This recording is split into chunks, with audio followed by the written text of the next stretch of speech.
kamu nggak usah mengembalikan separuh tinggu kowe kabeh lah, itu kan berarti memberikan kelonggaran. Atau sang istri ya, udah nyomas ini tak balikin jenengan kabeh, saya sudah ada lah untuk kan jenengan, mungkin tinggu mbok nom jenengan lah gitu. Nah ini juga diperbolehkan ya. Wa antafu aqrabul taqwa. Nah ini ya, jika engkau memberikan pemaafan maka itu lebih dekat kepada takwa. Nah ini kalau kita bawa di dalam kehidupan kita sehari-hari ya Bapak Ibu, di dalam urusan-urusan dunia hendaknya kita ini tidak mempersulit orang lain ya, tidak kita ini kaku lah gitu ya. Nah, ya misalnya dalam urusan duit, kita belanja neng warung atau neng pasar, ada mangga mintane sekilo 15.000 misalnya ya. Kita nawarin ini rasa kebangetan, njaluk 15.000 ngenyang 3.000 sel mboten niki Bu. Nah niku yo kebangetan gitu ya. Nah begitu juga yang menjual ya hendaknya tidak kaku-kaku banget ya. Yang penting wis untung. Nah jadi dalam urusan dunia niku kita itu ada rasa tasamuh. Nah maka itu adalah mendekati dalam ketakwaan ya. Karena bapak-bapak ibu sekalian, di dalam Islam asas di dalam bermuamalah kita, asas dalam kita berinteraksi dengan masyarakat atau dengan orang lain, itu asasnya adalah khidmat, yaitu melayani. Bagaimana kehidupan kita ini sebisa mungkin memberikan pelayanan kepada orang lain, iso ngenteng-ngenteng ke urusane wong liya, bukan justru kita itu mempersulit urusan orang lain. Jadi dalam kehidupan kita bermasyarakat ya, itu hendaknya begitu ya. Di mana saja hendaknya kita itu ada asas di dalam hati, rasa di dalam hati kita itu bagaimana kita ini bisa melayani orang lain. Di dalam rumah dengan istri juga begitu ya. Bagaimana kita itu bisa membantu istri, ngenteng-ngenteng istri ya. Mboten istri tandang gawe ya. Sudah dengan berbes milih keringetan ngasih ngoten niku lah sang suami dolan HP kalih kelekaran wae. Nah, atau sebaliknya nggih. Jadi monggo kita ini dalam asas dalam kehidupan ini kita itu punya sifat melayani. Kemudian wala tansawul fadla bainakum. Janganlah kamu melupakan keutamaan di antara kamu. Ini kalau di dalam tafsirnya ya adalah la tansawu ayyuhal mu'minuna jamil wal ihsan bainakum ya. Janganlah kalian itu melupakan berbuat ihsan di antara kalian ya. Artinya tadi bagaimana dalam kehidupan kita ini kita itu punya sifat, punya akhlak untuk kita ini berusaha untuk memudahkan urusannya orang lain, tidak mempersulit orang lain, dan itulah salah satu bentuk ihsan yang diajarkan oleh Allah Subhanahu wa taala ya, ini.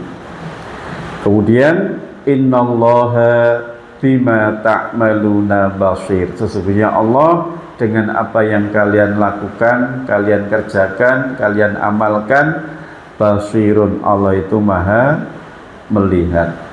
Basir itu melihat dengan seksama, melihat dengan waspada. Istilahnya saat ini ngematke gitu. Jadi mboten ming sak kelebatan. Jadi Allah itu tenang kita itu betul-betul tahu segalanya, memperhatikan, mboten ming sak kelebatan tok. Sak kelebatan kertas nggih. Kita ketemu terus mau sapa to kuwi? Nah, kita karena ketemunya memang ming sak kelebatan tok ya, sekilas nang itu nggih. Lah Allah itu memperhatikan kita, memperhatikan amaliyah kita, niku dengan sangat teliti, sangat waspada, tahu secara detail. Nah, itulah yang disebut dengan basirun ya. Kemudian ayat berikutnya Bapak Ibu, hafidhu, jagalah ala sholawati, atas solat-solat. Ini ulama menafsirkan solat-solat di sini adalah solat-solat fardu ya. Jagalah solat-solat fardu kalian. Bagaimana cara menjaga solat fardu itu?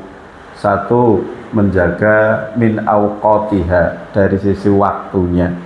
Jadi mboten di napa? Mboten dindi-indi, napa di tunda-tunda, mboten diundur-undur ya.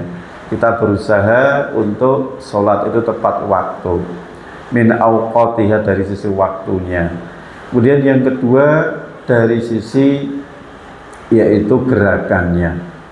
Kita hendaknya gerakannya tumak ninah. Kemudian yang ketiga, dari sisi kekusukannya.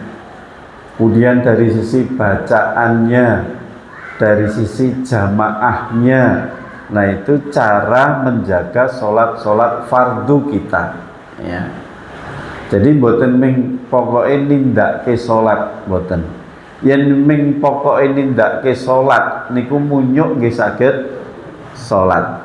Nah, nggih nika yen sing ditabuhi nika nggih biasane jenenge sarimin nggih. Nyuwun sewu enten sing jenenge sarimin nggih.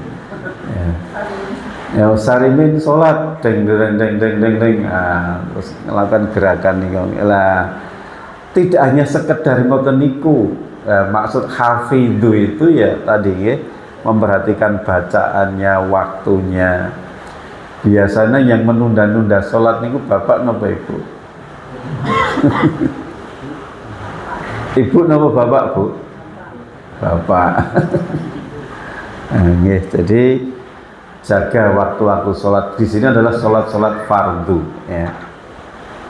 Kemudian was sholatil wusta, dan sholat al wusta, sholat tengah-tengah.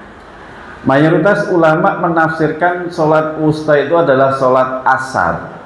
Kenapa sholat asar itu dikatakan sholat wusta, tengah? Ya karena diantara tengahnya. Kalau pagi itu subuh dan duhur, kalau malam maghrib dan isya. Nah, di antara keduanya itu adalah al-wusta, tengah-tengah, yaitu sholat asar. Nah, di sini menunjukkan ada spesialis, ada keutamaan tersendiri sholat asar itu, Bapak Ibu. Nih, apa keutamaannya? Ada beberapa hadis nih. Satu, orang yang bisa menjaga sholat subuh dan sholat asar maka dia dijamin masuk surga. Nah, ini. Kemudian yang kedua, keutamaan sholat asar adalah sholat asar dan sholat subuh itu adalah waktu asar dan waktu subuh adalah dua waktu yang disaksikan oleh kedua malaikat. Maksudnya kedua malaikat, malaikat shift siang dan malaikat shift malam. Jadi pergantian shift malaikat siang dan malam itu adalah waktunya ketika asar dan subuh ya. Makanya di surat Al-Isra itu ada ayat aqimis sholata liduluki syamsi ila ghusaqil laili wa qur'anal fajr inna qur'anal fajri kana masyhuda. Sesungguhnya bacaan di waktu subuh itu disaksikan. Disaksikan apa? Disaksikan dua shift malaikat tadi ya. Makanya kalau kita itu sholat subuh walaupun hanya 2 rakaat, itu sunnahnya bacaannya itu agak diperpanjang ya. Walaupun nggih oleh mawon sholat subuh inna a'taina dibagi 2 rakaat nggih boleh itu nggih.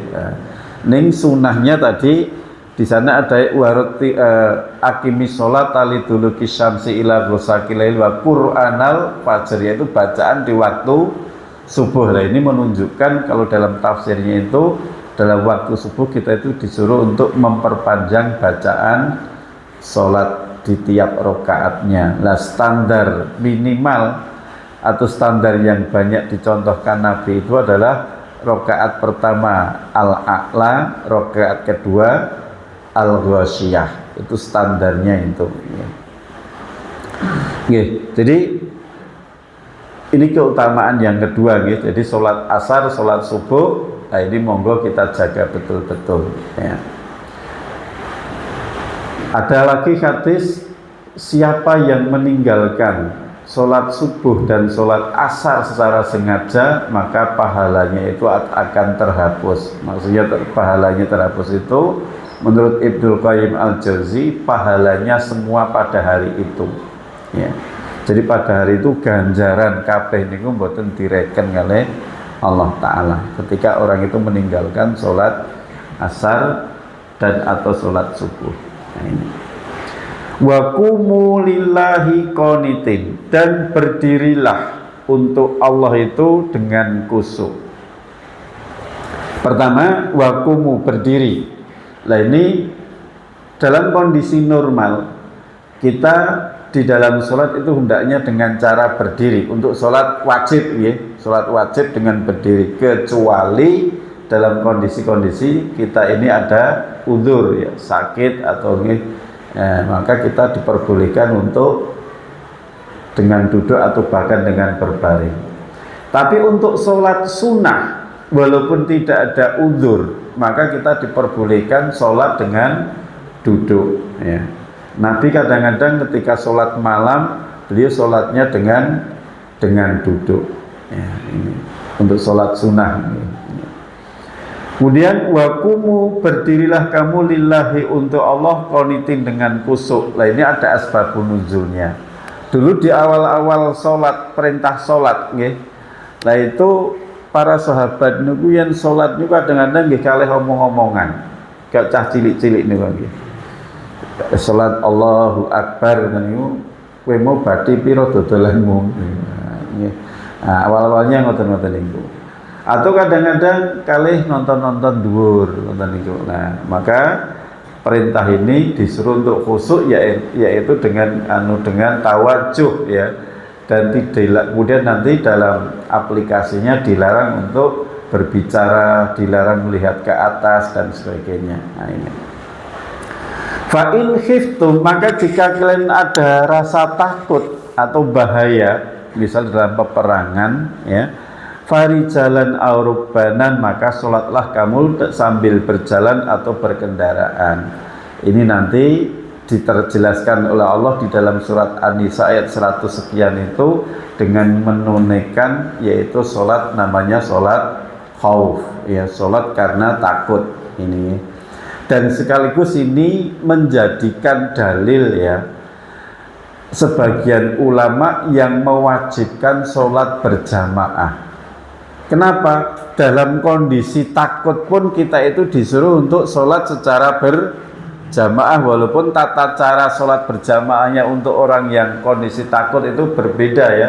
Dalam sholat khauf kan ada tata caranya sendiri, ya. Itu pun disuruh untuk berjamaah. Nah ini sebagian ulama mewajibkan sholat fardu itu dengan cara berjamaah, walaupun mayoritas ulama berpendapat berjamaah itu hukumnya adalah sunnah muakkad. Ini, ya. Fa idza amintum, maka apabila kalian sudah aman, fadkurullah, maka ingatlah kalian kepada Allah, sebutlah nama Allah, kama allamakum ma lam takunu ta'lamun, sebagaimana Allah telah mengajarkan kepada kamu apa-apa yang belum kamu ketahui, ya. Ya, jadi ketika sudah kondisi aman, maka kembalinya kepada sholat-sholat sebagaimana rukun sholat, ya. Kalau subuh ya 2 rakaat, kalau duhur ya 4 rakaat dengan cara berjamaah, memperhatikan rukun-rukun sebagaimana yang sudah Allah ajarkan atau Rasulullah syariatkan untuk kita semuanya. Kita lihat sekarang pelajaran yang dapat diambil. 1. Pernikahan atau akad nikah boleh dilakukan dan sah meskipun belum ditentukan maharnya, ya. Tadi saya contohkan seorang bapak di anak wedok terus gojekan, si fulan kita nikah karo anakku sing jenenge iki ya. Nggih, kula purun. Nah, itu maka itu sudah masuk dalam kategori pernikahan dan itu sah. Makanya kan kita tidak boleh bermain-main dalam beberapa hal ya. Dalam hal ijab kabul atau nikah dan juga dalam hal perceraian ya, tidak boleh kita itu gojekan ya. 2. Menjatuhkan tolak tidak harus disertai dengan kebencian atau permusuhan, tetapi harus dilakukan dengan cara yang baik ya. Sang istri diberikan pesangon tadi, mut'ah tadi, itu salah satu contohnya ya. Nah. 3. Orang baik-baik, orang bertakwa itu jika menceraikan istrinya tentu melakukannya dengan cara yang baik dan memberikan hadiah sesuai dengan kemampuannya. Kemarin saya sampaikan sudah nggih. Jadi dengan adab-adabnya, ya wis ra seneng atau wis memang ada masalah ya ditolak atau diceraikan dengan cara yang baik nggih. Dibalakin dengan wong tuane, dipasrahke kayak dulu ketika nembung lamar dengan cara yang baik-baik nggih. Mboten dikon mulih ngeterke Gojek gitu nggih. Atau digabur ning dalan nggih, diterke ning tengah nggih. Di tengah kampung wis kon mulih dhewe kono mboten ngoten nggih. Dipasrahke. Lah kemudian yang kedua yaitu dengan diberikan apa tadi, perbekalan tadi ya. Nah, dengan perbekalan sesuai dengan kemampuannya ya. Dan itu statusnya buatan nafkah ya. Satunya buatan nafkah. Nah tapi nanti untuk tolak 3 ya, untuk tolak 3 kalau seseorang laki-laki sudah mentolak istrinya dengan tolak 3, maka ada hadis itu la sukna wala nafkah. Istri yang sudah ditolak 3 itu dia sudah tidak berhak mendapatkan tempat tinggal dari suami dan juga sudah tidak berhak mendapatkan nafkah dari suami. Kemudian nomor 4, dalam soal hak-hak pribadi atau perdata orang boleh saling memaafkan ya tadi ya, tentang pemberian mahar dikembalikan atau tidak, lah itu perlu kelonggaran masing-masing ya. Jadi nggak usah ngotot-ngototan ya, ini. 5. Dalam soal harta dunia, Islam mengajarkan agar kita ini longgar, tasamuh, tidak tamak nggih, mboten rakus. Dan ini nyuwun sewu, kadang-kadang ini masalahnya masalah kecil gitu, tapi kadang-kadang ya disawang ora patut. Nyuwun sewu misalnya Jumat barokah itu ya. Nah, Jumat barokah niku mestine kan gen rata niku njepuke siji-siji wae gitu ya. Nah, tapi yang terjadi kadang-kadang njepuk langsung telu. Nah, kadang dideleki ning jero sarung. Nah, nggih. Nah, niku ya secara hukum Allah alam bisawab ini, secara etika niku mboten etik, nunjukkan kok kita kok rakus banget. Nah nggih, kurang apa nggih? Kurang santun lah. Nah nggih, maka monggo. Atau kadang-kadang nyuwun sewu nggih, juga malah sing nglakoni ngoten niku malah mboten jamaah, ning malah pengurus masjid ngoten nggih. Wah nggih. Saya pernah mengingatkan juga dalam ini, jadi dia menyembunyikan yang seharusnya niku napa niku Jumat barokah niku dari kiriman itu disiapkan itu disembunyikan niku jero gudang niku sampai 30 bungkus napa niku. Wah, 30 bungkus itu tinggal makan-makan ning wong 5 ning isine 30, aku mulih cik mangan ning masjid, cik mulih nggawa papat-papat ngoten niku. Lah ngeten-ngeten iki secara hukum Allah alam nggih. Tapi misalnya sampai tidak rata, ada yang tidak kebagian, lah niku termasuk ndolim niku nggih, termasuk ndolim. Sampai ada yang tidak kebagian. Lah maka monggo dalam hal donya niku mboten sah kemaruk lah nggih. Kemaruk niku rakus ya. 6. Jangan mengabaikan penghargaan kepada seseorang, karena setiap orang itu mempunyai kelebihan yang bisa jadi tidak diberikan kepada orang lain, ya. Ketika kita ini diberikan hadiah kepada seseorang, hargailah, ya. Jangan justru merendahkan pemberian itu, walaupun pemberian itu kita anggap pemberian yang remeh, gitu, ya. Saya pernah ada teman mengeluh nih, karena dia datang dari Jogja bersilaturahmi ke daerah Cangkringan sana. Satu rumah tangga gawake oleh-oleh saka Jogja, diterima oleh sang istri. Istrinya mengatakan, wah, ini ngeten niki teng mriki pun kathah Bu. Lah ngoten niku kan rasane sing gawake oleh-oleh niku kan juga enggak mbok mau rasa tak keke gitu. Beda kalau Masya Allah, wah ini mesti enak banget ini. Matur nuwun Bu nggih.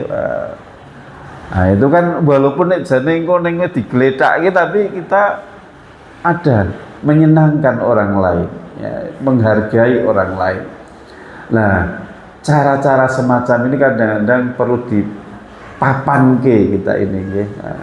Apalagi anak-anak sekarang gitu, nah, menghargai orang lain.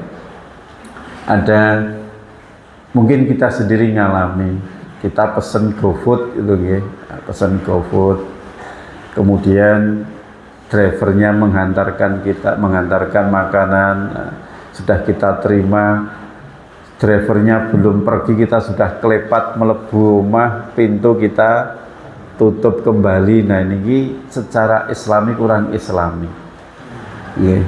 Alangkah indahnya kalau itu menanti dulu biar drivernya pergi dulu. Nah, terutama ini anak-anak, jadi drivernya ijik nopo, nah ini wis langsung masuk, pintu langsung ditutup. Nah ini hal-hal yang semacam ini yang seyogyanya tidak kita lakukan. Nah, kita menghargai, ngadeg berapa detik toh untuk biar driver itu pergi dulu ini, ya. Kemudian selanjutnya nomor 7, sholat wajib tidak hanya sekedar dilakukan begitu saja, tapi harus dijaga. Maka Allah itu menggunakan perintah untuk sholat itu aqomus sholat, tegakkanlah sholat, boten af'alus sholat, boten kerjakanlah sholat. Yang mau mengerjakan tadi, ya tadi anak cilik iso, bahkan monyet pun juga bisa. Nah, tapi menjaga, menegakkan sholat, nah ini yang harus kita lakukan. 8, sholat harus dilakukan dengan khusyuk, tidak sambil melakukan pekerjaan lain yang tidak perlu atau pekerjaan yang tidak ada kaitannya dengan urusan sholat. Dan ini tadi sesuai dengan asbabun nuzulnya, karena di masa Nabi itu awal-awal perintah sholat itu kadang-kadang sholat disambi dengan hal-hal yang lain, ya. Dan istilah khusyuk ini bagaimana toh?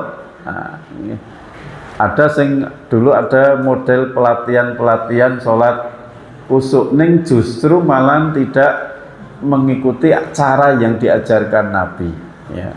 Sholatnya koneng petengan, terus sholatnya harus dengan cara terpejam. Lah pertanyaannya ngoten niku Nabi nglakoni mboten to? Padahal Nabi itu paring dawuh shollu kama ra'aitumuni usolli, sholatlah kalian sebagaimana aku ini sholat. Nah, maka sholat yang khusyuk itu adalah sholat yang mengikuti caranya Nabi, ya. Oh, sholat rasa mikir opo-opo liyane sholat, nopo ngoten niku tenanan, nggih. Nabi sendiri pernah habis sholat langsung kelepat mlebu teng kamar, sampai para sahabat niku gempar, ini opo gitu, nggih. Nah, kemudian Nabi keluar lagi membawa emas sebesar biji kurma gitu, nggih. Ini tadi ada orang yang menitipkan amanah untukku diberikan kepada orang lain, dan saya ketika sholat ingat bahwa ini belum saya berikan, saya khawatir nanti tidak sampai. Lah berarti Nabi ketika sholat kan nggih ngeling-ngeling niku to. Maka sholat yang terbaik adalah kita mengikuti caranya Nabi. Nah, Nabi pripun lah kita jalani mawon. Nggih mekaten Bapak Ibu yang bisa kita bahas, semoga ada manfaatnya. Akhirul qouli hadza astaghfirullah wa lakum alhamdulillahirabbil alamin. Assalamualaikum warahmatullahi wabarakatuh.